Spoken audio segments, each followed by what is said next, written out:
Então, pastor, estamos tendo a série do Pai Nosso, Pai da Nosso. oração que Jesus nos ensinou como modelo. Os discípulos queriam saber qual era o conteúdo dessa oração, né?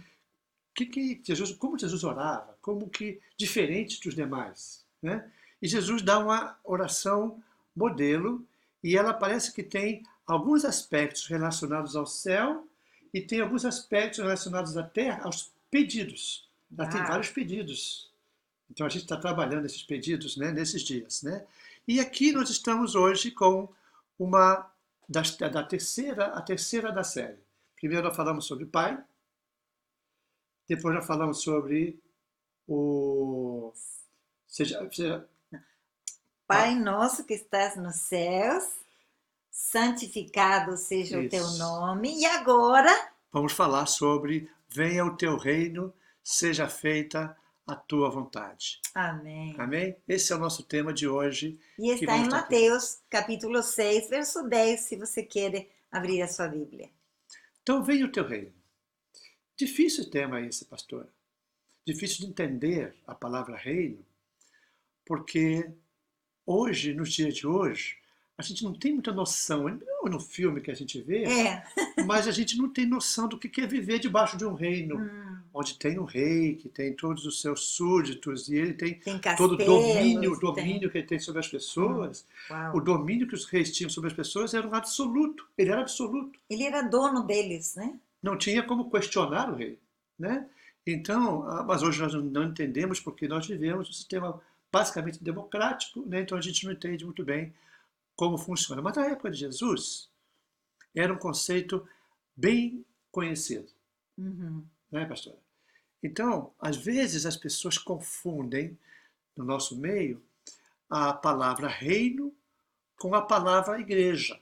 E a gente pensa que igreja e reino é a mesma coisa.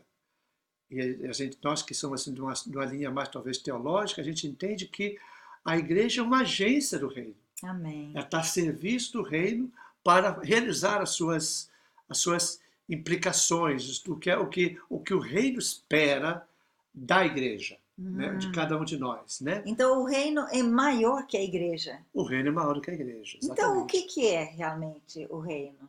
Então eu vou trazer uma pequena definição e a gente vai trabalhar sobre essa definição até o final. Certo. Tá? Então a definição que a gente tem do reino é o seguinte: o reino é um sistema com suas próprias regras, comportamentos, expectativas que diferem em todos os níveis das expectativas que nós vivemos. Então é um sistema cultural, social e espiritual onde um rei terá domínio sobre ele. Então vamos lá. É um sistema. Primeiramente vamos falar sobre um sistema. Né? É um sistema primeiramente cultural. O que significa isso, pastor? Um sistema cultural? Bom, se é um sistema cultural, significa que está relacionado a uma cultura. Né? Então, nós temos uma cultura aqui no Brasil, diferente da da Argentina. Né? Eu lembro que quando eu cheguei ao Brasil, notava que as pessoas se comportavam diferente, falavam diferente, tinham valores diferentes, comidas diferentes. Então, a cultura do Brasil, do brasileiro, é diferente da Argentina. Então, podemos dizer, então, que a cultura do reino de Deus é diferente da cultura humana. Claro. Nós temos coisas que são, vamos dizer assim, culturais, e nossa, como você toma chimarrão, isso. No Brasil, só no sul. Só no sul. Né? Então, os valores desse reino de Deus é diferente aos valores humanos, os valores da terra. Né? Por exemplo, a gente vê muita corrupção hoje aqui. Né? Em nossa cultura. Vê muita mentira, muito engano. No reino de Deus, não tem essa coisa. Não tem essas coisas, é verdade. Então, é diferente a cultura, a maneira de pensar, de agir, de falar. Jesus, ele trata dezenas de vezes, não vamos estar trazendo estatística de quantas vezes Jesus fala sobre o reino, mas são muitas. Se você colocar numa chave bíblica a palavra reino, você vai ver que Jesus falou muito sobre o reino. Praticamente foi a mensagem maior, mais falada por Jesus. Jesus veio a pregar o reino de Deus. Pregar o reino de Deus, né? Então, e ele tem algumas colocações muito interessantes lá no começo da sua bem-aventurança. A primeira bem-aventurança, ele fala: bem-aventurados humildes de espírito, porque deles é o reino de Deus. O que significa isso? Que os humildes, deles é o reino de Deus. O que significa isso? Bom, significa primeiramente que para fazer parte do reino, a gente tem que reconhecer que nós não temos como fazer parte desse reino. Temos que nos humilhar, reconhecer nossa condição de humanos, de pecadores, de separados de Deus. E Jesus é aquele que nos proporciona a entrada nesse reino através da sua morte e sua ressurreição. Não há outra maneira de fazer parte do reino dos céus. Mas você tem que ser humilde. Jesus disse: se não for humilde, não entra no reino dos céus. A humildade é uma necessidade. Jesus diz: bem-aventurados perseguidos por causa do seu nome, do meu nome, né? Porque deles é o reino dos céus. Olha que interessante. Quando é que você pode imaginar que uma pessoa sendo perseguida, ele é uma pessoa digna, é uma pessoa bem-aventurada, é uma pessoa que é feliz, bem-aventurada, a palavra feliz? Perseguida por causa do reino. Por causa do reino, né? Por causa de nomear Jesus, por causa de seguir Jesus. De falar de Jesus, defender os seus valores. Justamente. Né? E os valores do reino, hoje em dia, estão muito questionados. Os valores do reino hoje, nós vamos falar um pouquinho sobre isso daqui a pouco, os valores do reino estão colocados em xeque. Nós estamos hoje, a mídia tem colocado em xeque esses valores que são valores, para a gente, eternos. Amém. Antes, vamos dizer assim, lá 300 anos atrás, esses valores mais ou menos se confundiam, mas hoje está muito marcado, muito marcante esses valores que estão confrontando com os valores do reino. Verdade. Não é verdade? Então é um sistema cultural, mas é também um sistema social, pastora. Deus não nos criou para viver sozinhos. Deus nos criou para viver em sociedade. Né? E a primeira sociedade é a família. Então, no reino de Deus, as pessoas não são egoístas. As pessoas vivem em comunidade. As pessoas tentam fazer bem para o seu próximo. Então, elas são mais sensíveis às necessidades dos outros. E isso afeta toda a nossa vida, para começar nosso relacionamento como família, como esposo e esposa, com nossos filhos, na igreja e também na sociedade, em qualquer área onde tenha pessoas. Então Jesus, ele disse que o reino afetaria, então, todas as áreas da sociedade. Todas as áreas da nossa vida. As áreas da família. A família seria uma família, vamos dizer, diferente da família que a gente tem visto por aí. Hoje, o que tem falado na televisão, nos meios de comunicação, é distorcido completamente. Então, os valores desse sistema social estão sendo, vamos dizer assim, distorcidos, né? Também, pastora, é um sistema espiritual. O sistema espiritual, o reino de Deus, é um reino com uma nova ordem espiritual. Jesus traz para esse mundo uma ordem espiritual nova, com novos valores também. E naquela época era fácil de entender, porque eles viviam debaixo do Império Romano. Então, o Império dominava eles e tinha suas regras, suas ordens, e tinha o César, que todo mundo tinha que honrar, se inclinar e adorar como Deus. O Deus era o César. Por isso que os cristãos eram perseguidos naquela época, porque eles falavam: não, Jesus é meu Senhor, não o César, que era o Kyrios, né? A palavra Kyrios significava Senhor. Então, como eles diziam: não, Jesus é meu Kyrios, Jesus é o meu Senhor, não o César, eles eram perseguidos. Então, as normas, as leis e a maneira de atuar do reino de Deus é um reino espiritual que não siga as normas terrestres. Os valores celestiais são diferentes dos valores totalmente diferentes. Mas que podem ser colocados em prática. Podem ser colocados em prática. Então, por exemplo, quem roubava não rouba mais. Isso foi a palavra de João Batista, quando veio anunciando a mensagem dele. Que se arrependam de seus pecados e tenham uma nova vida. Uma nova vida.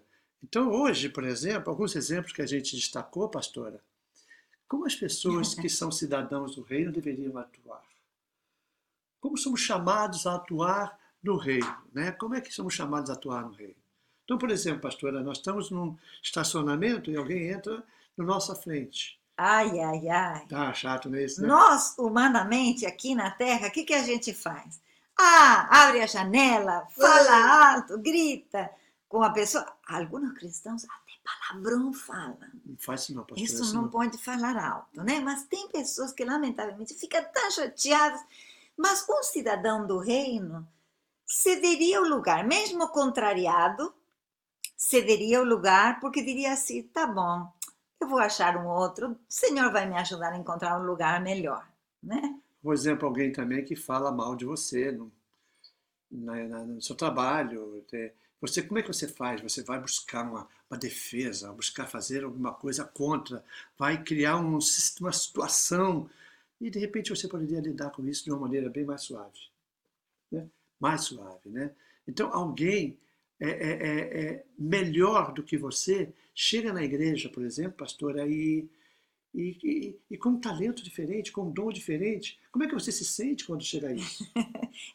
Tem algumas pessoas que se sentem muito constrangidas, se sentem mal, até sentem inveja. Verdade, né? Mas a gente entende que há lugar para todos. Porque a palavra de Deus disse que até os dons e os ministérios pode ser o mesmo, mas ele é executado de uma outra maneira. É verdade. Então, alguém nessa nossa igreja chega para poder ocupar o lugar da gente, a gente cede.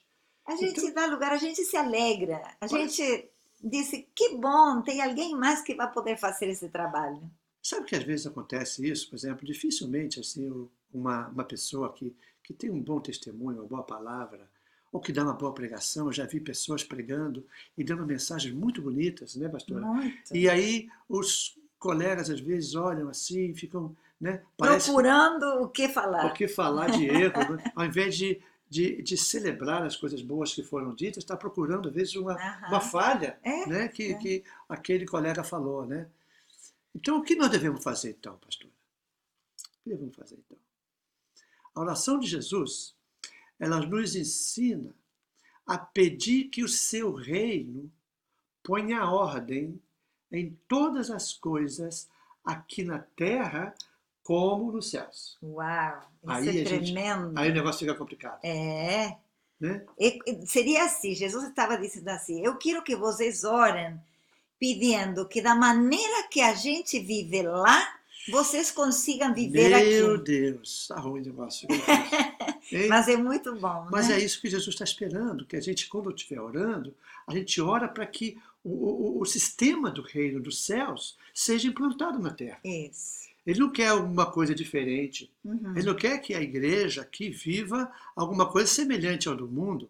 Não há um padrão, o mundo não tem padrão para nós. De comportamento, de lidar com família. Nós somos hoje pessoas que estamos falando contra a ordem que está implantada, né?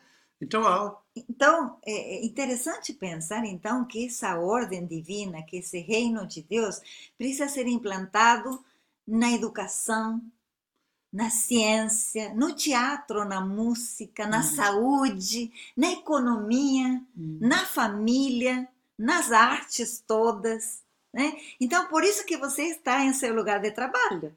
Por isso que cada um de nossos irmãos e irmãs está exercendo um trabalho diferente para que o reino de Deus possa estar sendo visto, sendo ouvido e se espalhando, digamos assim, naquele local. Então Deus não está chamando a gente que uma vez que a gente se converte, todos nós vamos para um mosteiro e fica todo mundo enclausurado no mosteiro e ninguém mais vai fazer nada mais, porque estamos todos ali orando, louvando a Deus. Não, a nossa salvação, quando a gente se converte a Jesus, Ele nos salva para que a gente vá no mundo e seja cidadãos desse reino.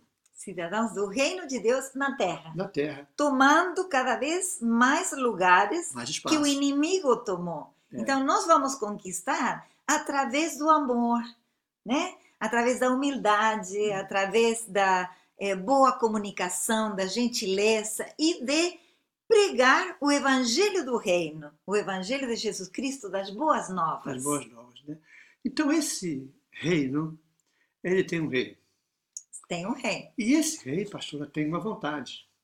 É verdade. Então o texto que nós acabamos de ler diz: Pai nosso que está no céu, santificado seja o teu nome, venha o teu reino e seja feita a sua vontade. Parece que essas duas palavras estão ligadas. Estão juntas. A vontade de Deus seja feita. A vontade do reino de Deus seja feita aqui na terra, como é feita no céu.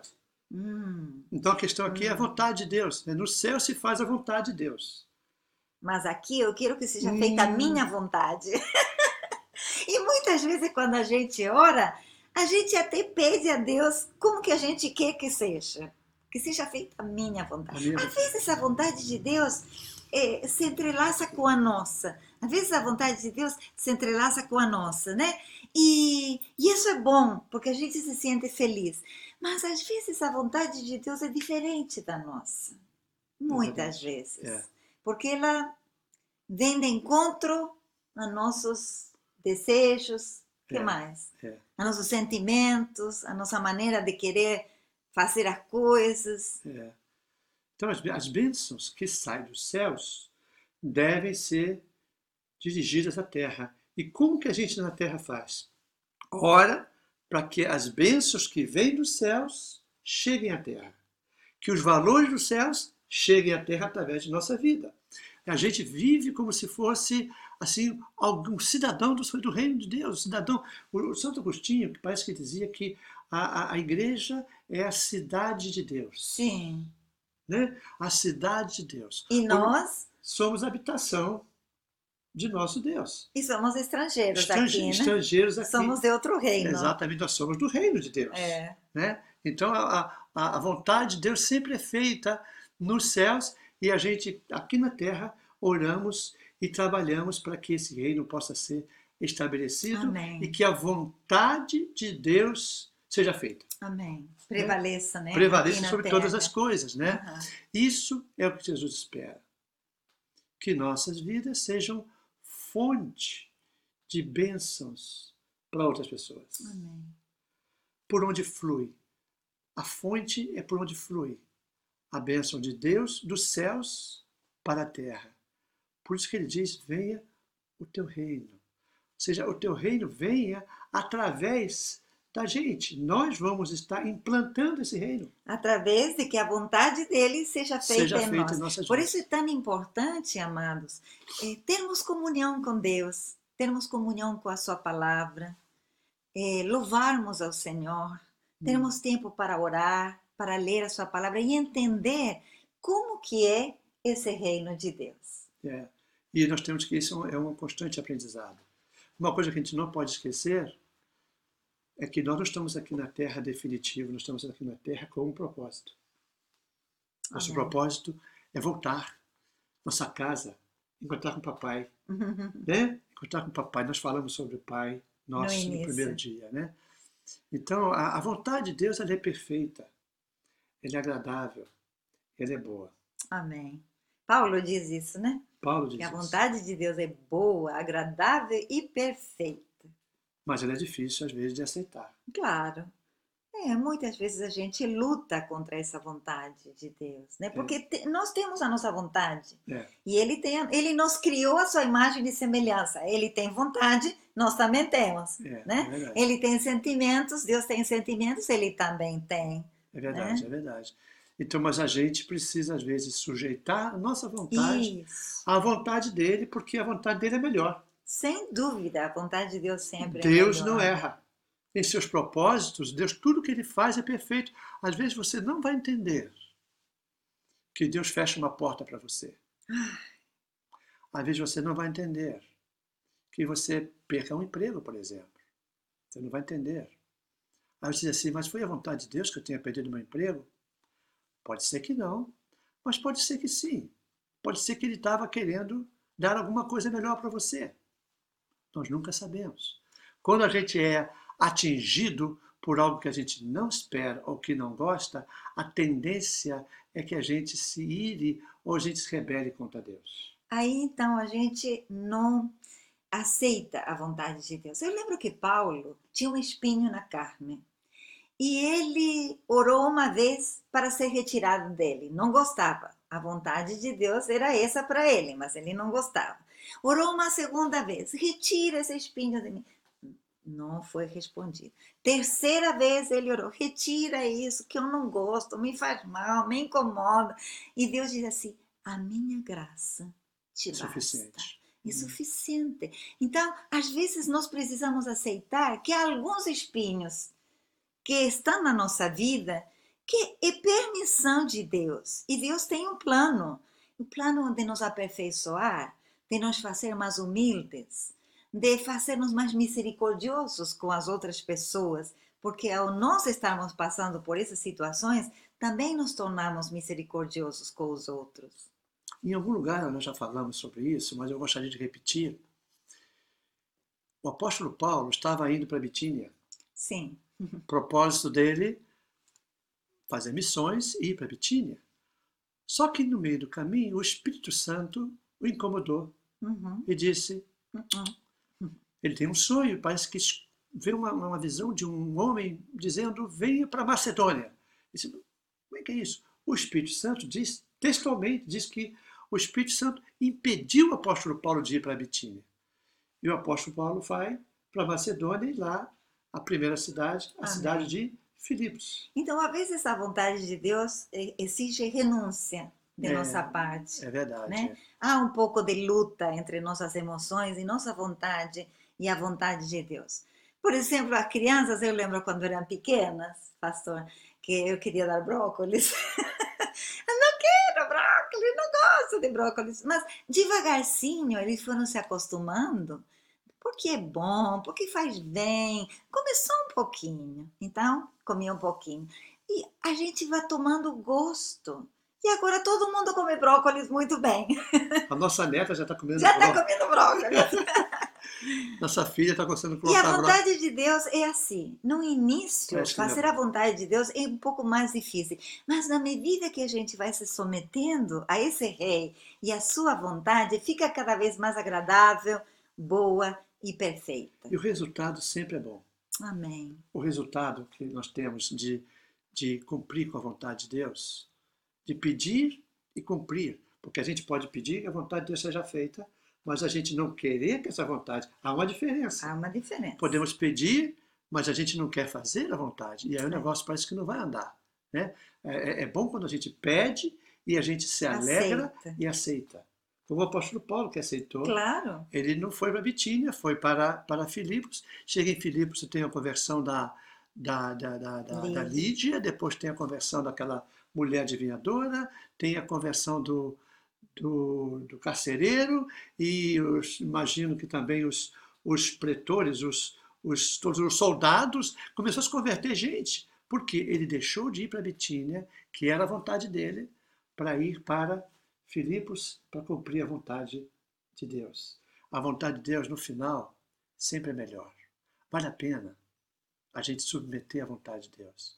Vale a pena a gente se alegrar no que Deus tem para nós. Vale a pena a gente ter paz no coração quando as coisas não acontecem do nosso jeito.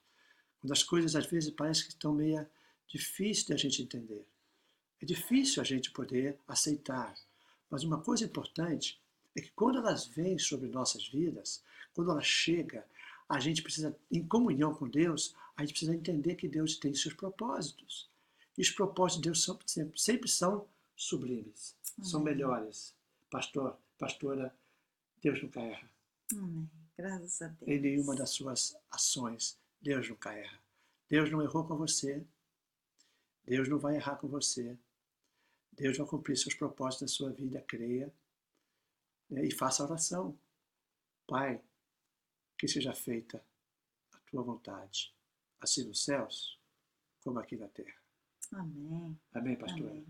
Pode orar? Posso orar. Senhor, meu Deus e Pai, queremos te agradecer por essa noite de hoje, por esse momento de compartilhar a sua palavra. Deus, essa palavra tão difícil para a gente entender sobre o reino de Deus, sobre a vontade de Deus. Tanta coisa se diz a respeito disso, a gente sempre não encontra palavras para entender de fato o que significa o reino de Deus e o que significa a tua vontade. Sempre nos pegamos em em condição de não entender essas definições desses assuntos. Mas uma coisa nós queremos sim, Senhor. Queremos cumprir a Tua vontade, queremos nos alegrar com ela e queremos pedir que ela seja feita aqui na terra, como nos céus é feita, como os Seus anjos e tudo que está nas regiões celestiais, na harmonia e na ordem celestial. Que seja feita em nossa vida, que o Senhor ponha ordem em nossa vida, que o Senhor ponha ordem em cada área nossa, em nossa cultura, em nossa área social, em nossa vida espiritual, onde nós estamos. Amém. Te pedimos que o Senhor ponha ordem e estabeleça o Teu reino. Oramos nessa noite, em nome do Senhor Jesus. Amém. Amém. Amém.